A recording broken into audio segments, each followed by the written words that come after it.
Dear teachers, इस video में हमने जे से बहुत सारी चीज़ों के नाम सीखे। बच्चों ने सबसे पहले आवाज़ की पहचान की, फिर उसको बोलना सीखा, फिर जे की बनावट देखी और इसके साथ बहुत से नए अल्फाज सीखे। उन अल्फाज को जुमलों में इस्तेमाल करना सीखा और इसके साथ ही बच्चों ने सीखा कि हम जोड़ के तोड़ किस तरह से कर सकते हैं।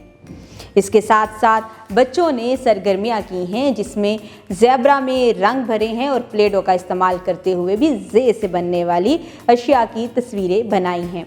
इसके साथ ही साथ हमने सीखा कि बच्चे किस तरह से सरगर्मियों को मुकम्मल कर सकते हैं और हरूफ तहज्जी की पहचान कर सकते हैं। डियर टीचर्स, आप बच्चों से सरगर्मियाँ भी करवाएं और साथ ही साथ उनको होमवर्क भी मुहैया करदा वर्कबुक है। इस वर्कबुक में जे का सफ़ा आप बच्चों को होमवर्क के तौर पर देंगे जिसको बच्चे घर से मुकम्मल करके लेके आएंगे और साथ आप एक एक्टिविटी करवाएंगे। बच्चों से पूछिएगा कि ज़ेब्रा की टांगें कितनी होती हैं।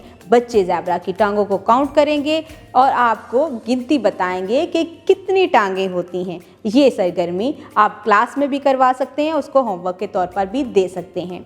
उम्मीद करती हूँ आपने इस वीडियो से बहुत कुछ सीखा होगा। मज़ीद सीखने और जानने के लिए हमारे साथ रहिएगा। मिलते हैं अगली वीडियो में, तब तक के लिए खुदा हाफिज़।